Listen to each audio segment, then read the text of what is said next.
telah dikembalikannya hak Allah, telah dipulangkannya hak Allah. Tidak ada dirinya situ. Itulah letaknya almarhum dan almarhumah. Waktu mati pun dia, berpisah pun ruh dengan jasad, tetap almarhum, almarhumah, dunia wal akhirat itu. Inilah yang dikatakan hamba Allah. Ini yang dikatakan Habibullah. Ini yang disebut insan kamil mukamil. Insan kamil mukamil itulah yang dikatakan diri yang telah berkulima. Diri yang berkulima itu diri yang telah mengenal Allah zahir dan batin sempurna dan nyata pada dirinya ini. Maka ketika itu Bapak Ibu, ini di ujung-ujung kesimpulan nih, maka kesempurnaan tiada. Nah, lihat, kalau diri kita telah tiada, kesempurnaan tiada itu adalah ada. Kalau diri kita tuli, kesempurnaan tuli itu mendengar. Kalau kita telah buta, karena kesempurnaan buta itu melihat. Kesempurnaan bisu itu berkata. Kesempurnaan bodoh itu mengetahui. Kesempurnaan lemah dan papa itu adalah kudrat dan iradat. Kesempurnaan mati itu adalah hidup. Kalaulah kesempurnaan tiada itu adalah ada, kesempurnaan mati adalah hidup. Siapa yang sebenar ada dan siapa yang sebenar hidup tuh? Yang sebenar ada dan sebenar hidup itu tiada lain adalah Allah. Itu yang Ustaz bilang. Dan sempurnalah pengenalan Allah itu nyata pada diri kita. Ketika itu apabila dirinya telah mati, maka nyatalah Tuhan itu. Maka ditulile kok Pak Haji.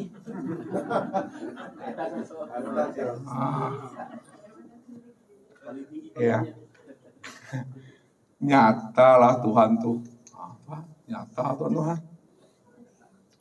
Hah? Nyata Allah tuh. Di situlah letaknya Allah mengatakan wal awalu wal akhiru wa zahiru wal batin. Aku yang awal.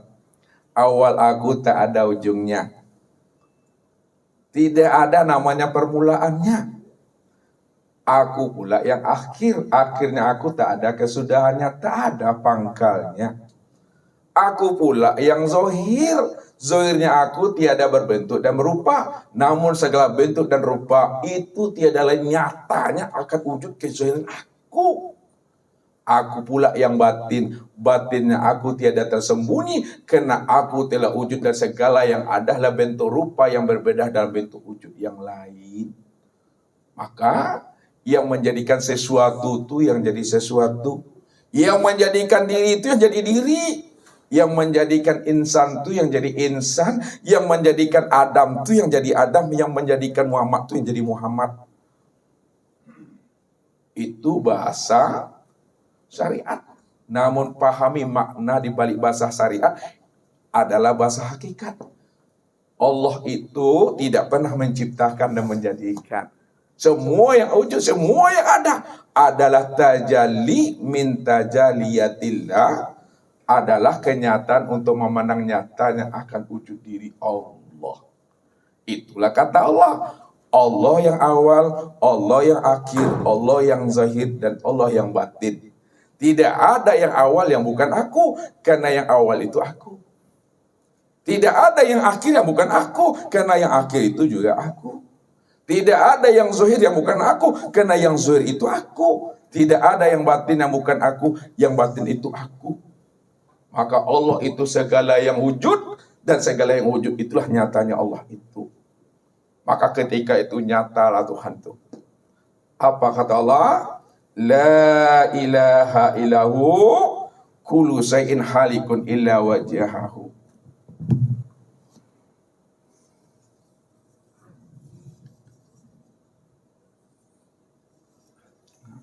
La ilaha illahu kullu syai'in halikun illa wajhahu. Tiap-tiap segala sesuatu itu tidak ada.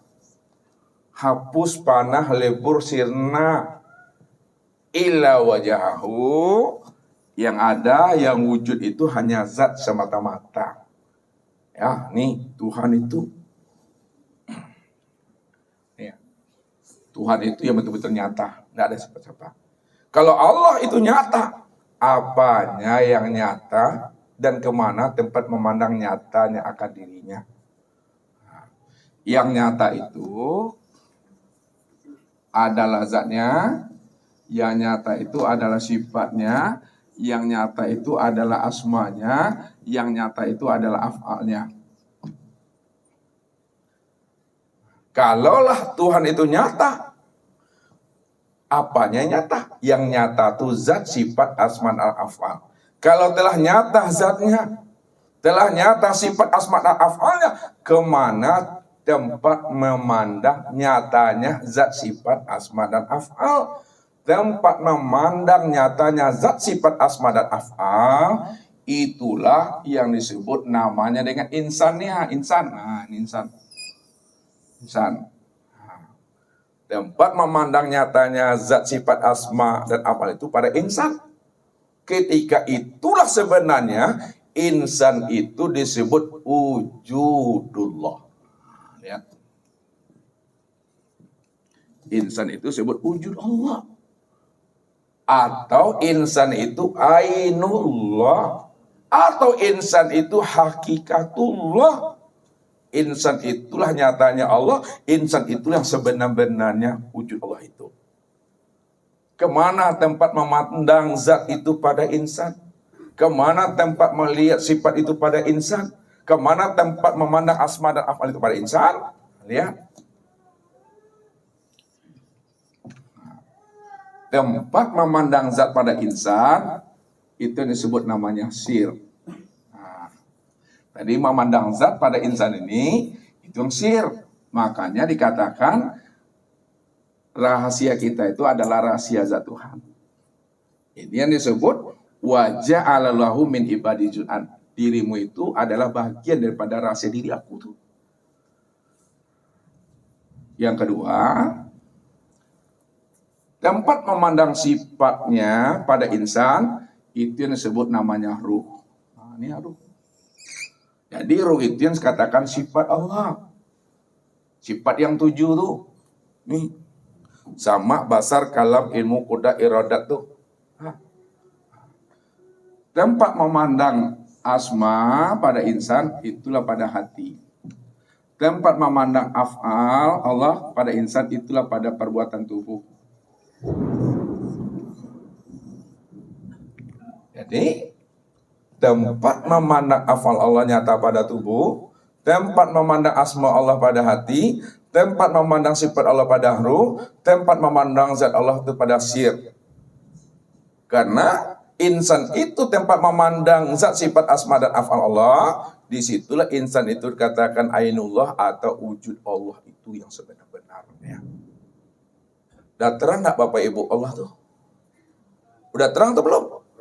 Udah terang dah tuh dah. Kalau sudah terang, sudah nyata Allah itu, jangan dicari-cari juga Tuhan tulis Bapak Ibu. Bapak Ibu lah pakai baju, dicari juga baju tuh le. Baju lah di Kanaan, itu di Kanaan. Dipakai, jangan dicari-cari juga baju tuh. Ya. Bapak Ibu bawa kain ke tukang jahit, lalu oleh tukang jahit digunting-gunting, lalu udah berbentuk baju dia. Bapak Ibu tanya juga lagi, Pak tukang gunting, tukang kain, kain nambo. Kain tadilah menjadi baju. Sebenarnya ketika Bapak Ibu memandang baju, alat pandang kain sebenarnya itu Bapak Ibu. Ya, ketika memandang baju, alat pandang kain. Jadi jangan dicari-cari juga kain itu lah, karena jadi baju. Itulah maksudnya. Apa kata kain kepada baju? Wahai baju, kata kain, di mana kamu berada, di situ ada aku. Karena engkau itu tiada lain adalah nyatanya aku. Allah itu udah bertahwil dalam bentuk rupa yang beda, dalam bentuk wujud yang lain. Kenalilah tahwil Allah itu.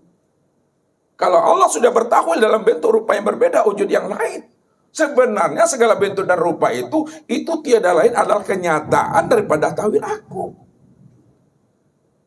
Jadi ketika kamu memandang apapun, mestinya yang terpandang itu adalah aku. Contoh Bapak Ibu, Ini gelas terbuat daripada kaca, kan begitu?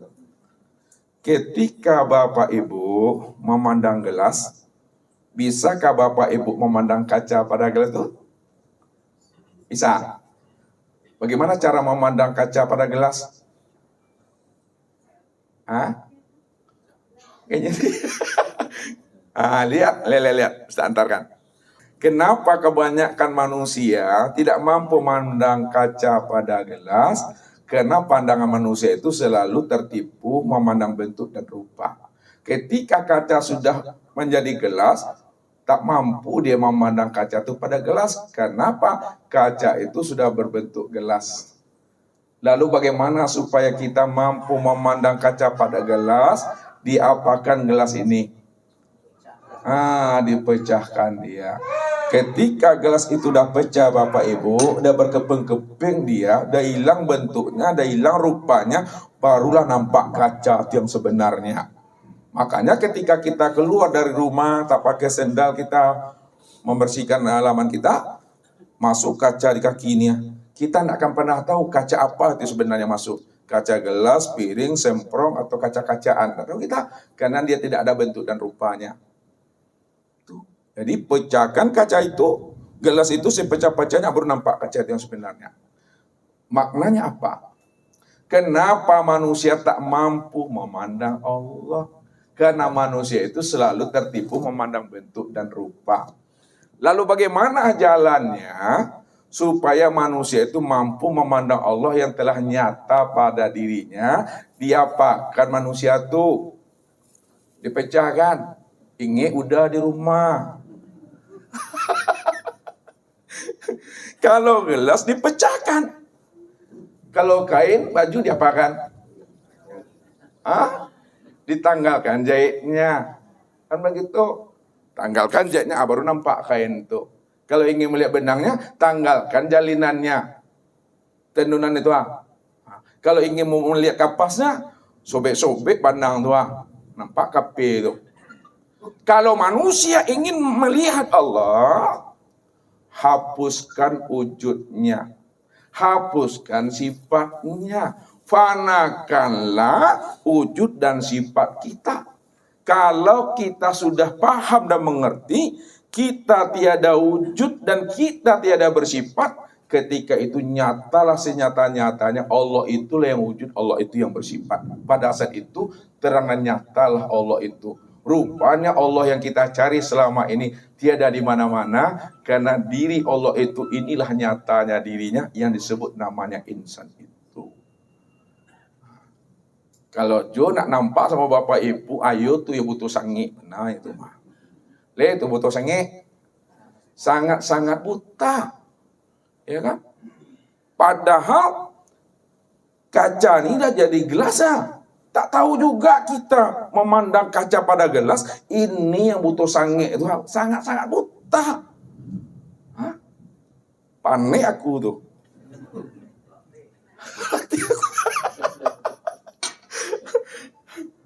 Aku mesti paham. Allah yang nyata. Jadi disitulah maknanya. Memandang nama nilai Allah itu tidak ada kemana-mana pada diri kita ini. Barulah kita mengerti. Wallahu nafsin wa ana nafsahu wujudahu. Allah adalah diriku. Diriku inilah nyatanya wujud Allah. Pada saat itu apakah diri kita ada di sana? Tidak ada. Itu kata Tuhan tuh. Itu yang Ustaz bilang. Yang menjadikan insan itu yang jadi insan. Yang menjadikan orang itu yang jadi orang. Yang menjadikan diri itu yang jadi diri. Tinggal lagi Bapak Ibu cara arif dan bijaksana dalam menyampaikannya. Lihat. Kesimpulan kaji. Jangan lupa bangok Bapak Ibu, lupa bangok mati. Jangan lupa bernapas, lupa bernapas mati. Agak tagak tengok seketik Bapak Ibu. Besok Ustaz kepai leh. Kesimpulannya lihat. Payah aku mencarinya. Kita buat bahasa Indonesia insan. Di kesimpulannya baik-baik memahaminya. Lihat. Kan Allah cuma yang ada tadi itu. Allah cuma yang wujud, Allah yang nyata, tidak ada siapa-siapa. Karena Allah itu mutlak wujudnya. Allah itu dikatakan mutlak, Tidak ada wujud yang lain lagi selain daripada dirinya. Kalau masih ada wujud yang lain selain dirinya, berarti dia tidak mutlak itu. Yang dikatakan mutlak itu, kok buleknya lebih bisa diguliangkan, picak lebih bisa dilayangkan. Hah? Kurang paham? Kok panik mauju, kok lapar makan, kok awi minum. Selesai mengaji pulangnya waleh. Artinya apa? Lihat-lihat. Orang yang sudah bulat itikat jasamnya itu, tak ada yang terpandang lagi yang lain melainkan hanya Allah semata-mata. Pejam mata nampak Allah, buka mata nampak Allah. Sadar kita belum tidur nampak Allah, tidur juga nampak Allah. Karena dia yang memandang, dia yang menjamkan mata, dia yang buka mata, dia yang duduk, dia yang diam tuh. Tidak ada siapa-siapa. Dari ujung rambut sampai ujung bawah yang sebatangnya aku tuh. Tuh mesti pahami. Tidak ada siapa-siapa di situ. Tapi jangan ngaku-ngaku. Gak boleh disahirkan. Yang ada di dalam hati ini tak boleh dizahir-zahirkan. Contoh aja lah. Ustaz pakai celana hitam nih Yang rancaknya di luar, yang buruknya di dalam. Kan itu tuh. Sekarang Ustaz tukar celana Ustaz ini, Ustaz putar balik dia. Yang di dalam tuh Ustaz keluarkan, yang di luar ini Ustaz kedalamkan. Apa dibilang orang tuh? Sewai, lakan naimah. Masa yang di dalam itu dikeluarkan tetap tergantung sakunya. Jadi yang di luar tetap di luar, yang di dalam tetap di dalam. Namun ingat, yang di luar bukan berarti di dalam, yang di dalam bukan berarti di luar dia. Lihat maminya. Ini ujung nih, ini ujung. Makanya Ustadz ingatkan ujung-ujung nih, jangan lupa bernapas, lupa bernapas mati itu. Siapa yang tidur kami takilkan sama-sama. Lihat kesimpulannya. Insan secara ilmu syariat, insan ini disebut namanya hamba Allah. Jadi secara ilmu syariat, insan itu disebut dengan hamba Allah.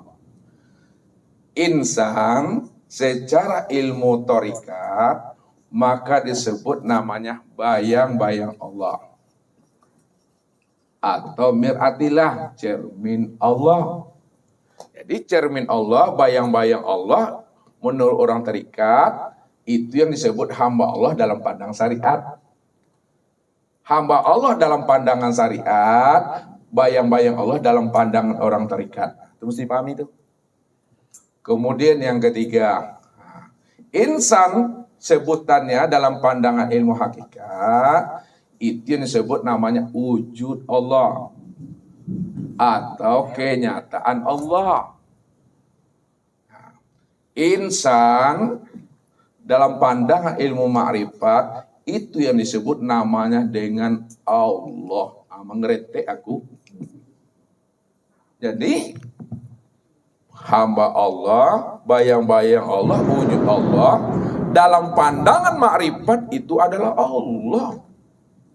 Karena dia cuma yang wujud, dia cuma yang ada secara mutlak. Namun setelah kita paham itu Allah, letakkan, gunakan, pakaikan, carilah kata yang paling tepat untuk mengutarakannya. Rahasiakanlah diri Allah itu pada insan, walaupun insan itu bukanlah kenyataan diri Bapak Ibu. Akan tetapi kenyataan dirinya Allah. Namanya banyak, dirinya cuma satu. Seorang tuh. Jadi orang menyebut hamba Allah, disebut pula oleh kita Allah. Di situ yang kacaunya itu. Bijaksanalah sedikit. Kalau kita sudah bijaksana, insya Allah tak ada ilmu itu disesatkan orang. Karena ilmu Al-Quran nih. Karena waktu aja terbatas nih Bapak Ibu. Ya, kena Ustaz kuyak-kuyak kaji itu. Ya, kalau ingin tahu jawabannya, kena ada patuh, tunggulah pesan-pesan berikut ini. Ini yang sebenarnya. Itu Allah tuh. Dikunci oleh Nabi. Ini penabi yang menutupnya. Apa kata Nabi? Man arafallah fahuwallah. Barang siapa yang telah mengenal Allah, bahwa Allah itu yang wujud, sama basar, kalam, ilmu, qudrat, iradat, ayat secara mutlak, bahwa Allah, maka yang wujud itu yang Allah tadi, yang si ayat itu yang Allah tuh, si sama si basar itu Allah. Ketika itu kata Nabi, kala lisanahu, maka kelulah lidahmu, kata yang tiada terkatakan, diam 1000 bahasa, hening di dalam keheningan. Makanya keputusan orang makrifat itu letaknya pada diam, ya? Bukan pada kata-kata. Kalau dikatakan keputusan orang makrifat itu, kesempurnaan makrifat itu pada kata-kata, ketika dia diam tentu hilang makrifatnya.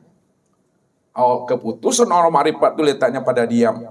Diam di dalam paham, paham di dalam keheningan. Itu maksudnya. Diam di dalam paham, paham dalam keheningan itu sadar sesadar-sadarnya bahwa diri kita inilah yang dirinya tuh yang hula, yang memandang tuh hu, yang mendengar hu, yang berkata hu, yang bergerak duduk hu, yang bicara diam-diam tuh hu. Hu itu aku Allah. Innani anallah la ilaha illa ana. Aku ini Tuhan, namaku Allah. Tidak ada yang lain melainkan aku. Dia cuma yang ada. Maka apa yang dipandang, apa yang didengar, dialah itu. Ini yang dikatakan ilmu sapiciang sebelum mati, sedetik sebelum pulang tuh mah. Tahu-tahu sapiciang sebelum mati tuh. Sapicing lah, tahu sapicing. Sekedip sebelum mati itu sadar kita bahwa yang Allah itu nih yang sebatang nih. Tapi Bapak Ibu jangan pulang ngaku Tuhan jadi pirun kok. Tak boleh. Jadi kalau udah paham, cukuplah diam. Buktikanlah bahwa kita ini adalah orang yang telah mengenal Allah. Orang yang mengenal Allah, maka hidupnya menjadi rahmatan lil alamin dan rahmatan bil alamin. Nampak sayang kepada suami, nampak sayang kepada bini, nampak sayang dan terhati sopan santunnya kepada anak. Makanya ayah bundanya menjadi contoh dan teladan di dalam keluarganya tadi. Tak ada orang mengenal Allah, ayam, kambing keluar dari sininya. Tak ada. Orang yang telah mengenal Allah, maka pandangannya itu memandang dengan pandangan Allah. Dia mendengar dengan sami'nya Allah. Dia berakhlak dengan akhlaknya Allah. Tahallaku bi tahallakillah. Berakhlaklah kamu seperti akhlaknya Allah. Begitulah Nabi mengatakan, adabani rabbi fa ahsana ta'dibi. Adabku, akhlakku. Allah yang bimbing, Allah yang nuntun, dan akulah sebaik-baik dalam beradab itu mengenal Tuhan. Makanya Nabi itulah sebenarnya cermin untuk memandang kesempurnaan memandang Allah itu. Ini yang dikatakan oleh Rasul. Wahai Umar, atadri man ana? Wahai Umar, kamu tahu nak siapa rahasia aku yang sebenarnya? Ma adri ya Rasulullah. Aku tidak tahu siapa rahasia engkau ya Rasul. Apa kata Rasulullah? Ana Ahmad Bilal Min.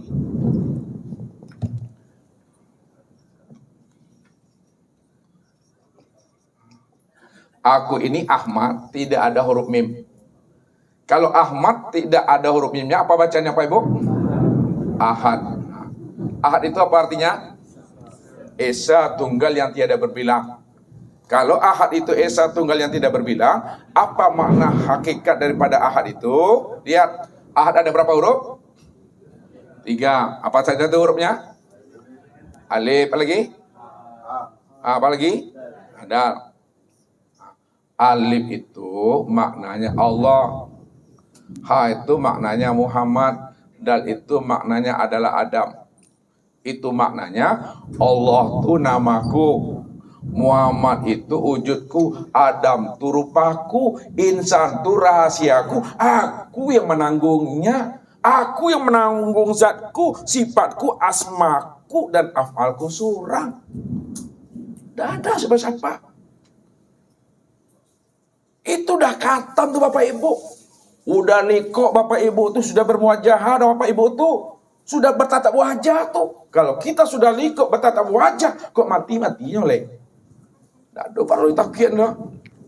Kenapa? Karena sejak mula jadinya kita tidak hidup dan kita tidak pernah mati.